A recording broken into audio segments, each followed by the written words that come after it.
อนครับมีรูปกับไปเที่ยวกับน้องแม่ตลอดเลยเนาะรอกันแล้วแม่ตอบไม่ได้ก็แม่ก็แม่ขวัญลองดองเนาะก็ค่ะก็ปีใหม่นี้ก็แบบมาเริ่มต้นอะไรดีๆแล้วก็ไปกับเพื่อนคุณแม่ด้วยค่ะก็ไปไหว้แก้วจอมที่จังหวัดเชียงรายค่ะก็เป็นถือว่าเป็นครั้งแรกที่ปกติคนทั่วไปเขาจะไปไหว้พระเก้าวัดกันใช่ไหมคะแต่เราไปไหว้แก้วจอมก็ถือว่าเราไปไหว้ที่ต้องใช้ความตั้งใจและความศรัทธาจริงๆอะที่ต้องไหว้พระธาตุเก้าที่ในวันเดียวอะไรเงี้ยซึ่งสถานที่แต่ละที่ก็แบบอยู่ใกล้กันแบบค่อนข้างจะมากแล้วก็ได้ไปเห็นแบบศิลปะวัฒนธรรมแบบจากลาวบ้างจากอะไรบ้างได้เรียนรู้แบบความรู้ใหม่ๆอะไรเงี้ยเป็นครั้งแรกด้วยที่ขวัญแบบได้เห็นไปเปลี่ยนเป็นยังไงบ้างหลายๆคนก็จับตามองว่าความสัมพันธ์มันเริ่มดีขึ้นแล้วตอนนี้กับทั้งสองครอบครัวพี่ก๊อฟกับลูกแล้วอะไรอจย่างเงี้ยริงๆความสำคัญของขวัญกับพี่ก๊อฟมันก็ครอบครัวจริงๆเราก็มีความรู้จักกันแน่นแฟนกันมาอยู่แล้วแต่ว่าทุกสิ่งทุกอย่างระยะเวลามันก็จะต้องมีแบบเดินซ้ายเดินขวามีฝนตกมีพายุมีลมพัดบ้างอะไรอย่างเงี้ยแต่ว่าเราก็ยังอยู่ในเส้นทางเดิมที่ยังเป็นเส้นทางที่คงวายังแบบไม่ได้ยากจากกันไปไหนตอนนี้ถือว่าคุณแม่แบบไฟเขียวเต็มที่แล้วป่ะคะสำหรับเรากับพี่ก๊อฟก็ไม่มีอะไรอะค่ะคุณแม่ก็ให้กำลังใจให้คำปรึกษาอะไรเห็นล่าสุดแม่บอกว่าเรื่องความรักเราเป็นคนเลือกเขาไม่ยุ่งแล้วค่ะคุณแม่เขาก็ให้กำลังใจเราคุณแม่ก็คือคุณแม่อะค่ะมีแล้วเราก็ต้องฟังเรื่องที่จะฟังคุณแม่บ้างมีอะไรก็คุยกันเพราะว่าคนในครอบครัวก็ต้องคุยกันเราลดความเป็นแบบตัวเองลงด้วยไหมคะเรื่องความรักเนี่ยลดที่ลงหน่อยนึงจะได้ฟังคุณแม่อะไรไม่นะคะคือไม่ได้มีปัญหาอะไรกันที่คุณแม่เขาจะลดลงหรือว่าฝ่ายใดจะลดเลยคือมันเป็นคนเดิมเพียงแต่ระยะเวลามันสามารถพิสูจน์และมันให้คำตอบได้โดยที่เราก็เป็นเราคนดีเป็นแบบนี้แม่เราคนดีของคุณแม่พี่ก๊อฟก็เป็นคนดีของขวัญขวัญก็เป็นคนดีเรื่องของคุณแม่ของพี่ก๊อฟอะไรอย่างเงี้ยเรียกว่าตอนนี้คือก๊อฟผ่านนะค่ะคือถ้าเกิดพี่ก๊อฟไม่เปลี่ยนแปลงนะคะพี่ก๊อฟไม่เปลี่ยนไปนานไหมอยากได้ขายได้แม่ก็ไม่ได้พูดแต่แม่ก็บอกว่าแบบว่า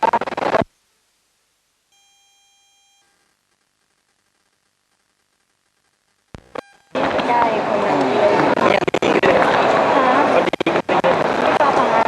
พี่ก๊อฟคือเราก็เสมอไปอยู่แล้วตั้งแต่แบบสวยพี่ก๊อฟเขาเป็นคนดีแบบนี้ตั้งแต่แบบ10 ปีที่แล้วอะค่ะไม่ได้มีอะไรที่เปลี่ยนแปลงไปเลยทั้งที่เราความสัมพันธ์มันถึงแบบพัฒนาเราเป็นคนกลางเราสบายใจขึ้นไหมครับเราเป็นคนกลางเราสบายใจขึ้นไหมก่อนที่มีความสุขขึ้นมากกว่าสบายใจแล้วก็เหมือนชีวิตมันแฮปปี้อะค่ะที่คุณแม่เราก็คือทุกสิ่งทุกอย่างเราไม่จำเป็นต้องมานั่งเปลี่ยนแปลงใครอะไม่ว่าจะเป็นคุณแม่ขวัญหรือว่าพี่ก๊อฟเราไม่มีใครเปลี่ยนแปลงตัวเองแต่ว่าเวลาทุกอย่างเขาจะพิสูจน์และให้คำตอบทำให้เรา3 คนรักและเข้าใจกันขวัญอย่างเรื่องไหนที่ทำให้คุณแม่แบบโป๊ะแบบเนี่ยให้เราอนุญาตแล้วอะไรอย่างเงี้ยมันคงหลายๆอย่างรวมๆกันอะไรอย่างเงี้ยจริงๆไม่ได้บอกว่าให้เขาพิสูจน์เลยเขาโอเคหรือว่าอะไรที่สบายใจแม่เราก็คงเหตุการณ์หลายเหตุการณ์ว่าน้องก็ไม่ได้น้องไม่เคย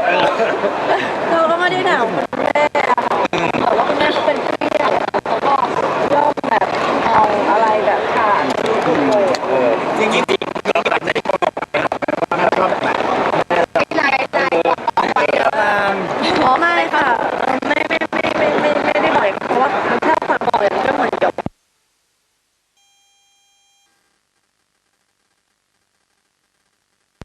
แม่มากอะไรอย่างเงี้ยคุณแม่ก็มีความกลัวต่างๆแล้วคุณแม่คนนะคะมีความแบบหวาดระแวงอะไรอย่างเงี้ยก็อยากให้ลูกปลอดภัยไงอะไรอย่างเงี้ยแต่ว่าก็ขวัญก็ทำได้อย่างหนึ่งก็คือให้กำลังใจพี่ก๊อฟให้พี่ก๊อฟเขาพิสูจน์ตัวเองเพราะว่าโดยส่วนตัวขวัญเป็นคนที่อยู่ใกล้พี่ก๊อฟมากที่สุดเรามั่นใจว่าพี่ก๊อฟเป็นคนดีอะค่ะแล้วก็ย่อมจะผ่านคุณแม่ไปได้อยู่แล้วเรียกว่าใช้ความดีชนะผ่านจากคุณแม่ไปใช่ใช้ความดีใช้เวลาแต่งไหมอะไรเขาจะลุ้นว่าเราแต่งไม่ได้ไม่นานอีกแล้วโอ้โหเราไม่กล้าตอนนี้ทำงานก่อนนะรอให้พี่ก๊อฟมาขอก่อนแต่ว่าแอบเกิดในคนเราก็เปิดตาไม่ อย่าบิ้วสิ พร้อมเหรอถ้าถามใจเราพร้อมไหมคะ พร้อมไหมแล้ว ไม่คือตอนนี้คือขวัญ ดูเขิน ไม่ใช่คือน้องกำลัง ถ้าไม่ใช่หวาน ต่อก่อนก็ไม่กระตัด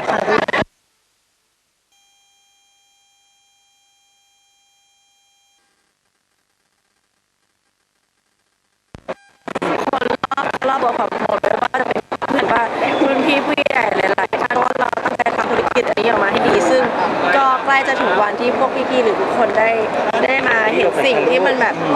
ที่เราลงแรงลงมือลงความตั้งใจทำทุกอย่าง ซึ่งแบบแบรนด์นี้ขวัญไม่ได้ทำมาแค่3-4 เดือนนะน้องร่วมทำมาเป็นปีกว่า แล้วถ้านั้นมาถึงจริงเขามาขอเราแต่งงานจริงเราพร้อมไหมคะแหวนมาแล้วอย่างเงี้ยขวัญเราต้องยังไงฮะ โอ้ยไม่ต้องแหวนมาหรอกคุกเข่าเราก็ไปแล้ว ก็แค่ว่าหนูก็พร้อมไม่เกินมาเขาเตรียมตัวอายุวันนี้ว่ายด้วยป่ะทำ ทีละอันนะน้องตั้งหลักไม่ทัน พร้อมไหมคะพร้อมกับน้องไหมพร้อมไหมแต่งน้องว่ามันเป็นเรื่องใกล้ตัวเราไหมหรือว่ายังเป็นเรื่องที่ ทุกคนผู้หญิงทุกคนก็อยากแต่งงานนะ พร้อมแล้ว เขาบอกตั้งแต่หน้าตอนนี้อ่ะ ไม่สมมติแต่เขาบอกก่อนนะเบนเขาพุ่งมาแล้วขอเลยเงี้ย เอาไหม เปิดธุรกิจอะไรอย่างเงี้ย เอาไหม โอ้ย ไม่เพราะว่าก่อนหน้านี้มันมีข่าวว่าเราสองคนมีเรื่องคุยเรื่อง ไม่ว่าแทนเอาไว้แล้ว แต่ว่าวันนี้รักมันลงล็อกทุกอย่างแล้วเรื่องแต่งงานมันไม่น่ายาก คือจริงๆถ้าเกิดวันนั้นมาถึงเราไม่มีคำตอบแบบน้องเขาอยู่ แล้วถ้ามาถึงว่าภายในปีนี้เรื่องช่วงอายุปีนี้ปีดีอย่างงี้ พี่อย่ามาหลอกสิแล้วถ้าเกิดปีนี้หนูไม่แต่งล่ะ จริงๆมีการได้คุยกันไหมคะเรื่องแต่งงาน คุยกันตั้งแต่10 ปีที่แล้วแล้วค่ะไม่ใช่เพราะว่ามันเหมือนกับไม่ใช่คือความฝันของผู้หญิงอะค่ะเราเป็นผู้หญิงใช่ไหมสักวันหนึ่งเราก็แบบอยากใส่ชุดแต่งงานอยากเดินรอบกระบี่แต่เด็กๆอย่างเงี้ย แต่นี่ก็ไม่ใช่ตำรวจ ไม่เป็นไรเรา รับใหม่รับใหม่ เรียนมา ตอนได้คุยไหมคะเรื่องแต่งงาน เป็นรอยกระบี่อันนี้ก็ต้องคุยบ้างเวลาเดินผ่านแบบพี่เนี่ยอยากได้ดอกไม้แบบนี้ แสดงว่าเราก็ชี้นำตลอดแบบ พูดไปจนพี่เขาคงรำคาญแล้วอะค่ะว่าแบบรู้แล้ว เรื่องวางแผนได้ไหม ไม่แผลแล้วค่ะแต่ว่าแบบแค่บอกพี่เขาแนวบังคับไปเฉยว่าอยากได้แบบนี้อยากได้แบบนี้ ไปดูชุดมาหรือยังคะขวัญอยากได้สไตล์ลูกไม้แบบเนี้ย ทำงานขวัญเหนื่อยมาก อายุอย่างนี้เราก็ได้แล้วอะไรก็มีทุกอย่าง เขา แล้ว มาขอเราพร้อมจะแต่งมาด้วยช่วงอายุตอนนี้เลย ไม่เชียร์มาเชียร์ เอาความรู้สึกผู้หญิงทางหวานว่าถ้าเขามาขอเราตอนนี้เราอยากแต่งเลย อยากอัดคลิปพี่ตี เขาไม่ขอเอาอยากได้อย่างเดียว ก็พร้อมเนาะ โอ้โหไม่คือพี่เขาถ้าเรารักใครเราก็คงอยากแต่งงานกับคนนั้นแหละ แสดงว่ารอเขามาขอเนาะ พร้อมกันอย่างเช่น โอเคไหม ค่ะ ขายยานิดนึงคุณแม่อยู่อะไรเงี้ยค่ะ พี่ค่ะคือเราก็ต้องเรารู้สึกขอบคุณนะคะ รู้สึกแบบถึงแม้ว่าที่ผ่านมาเหตุการณ์มันจะเป็นยังไงก็แล้วแต่ว่าขอบคุณทุกคนที่รักคุณแม่ขวัญเพราะว่าอย่างคุณแม่ใครเราก็รักเราก็คือแม่ใครก็รักคุณแม่ขวัญก็รักคุณแม่ขวัญถึงแม้ว่ามันจะมีเรื่องอะไรผ่านมาหลายๆอย่างแต่ก็ขอบคุณทุกคนที่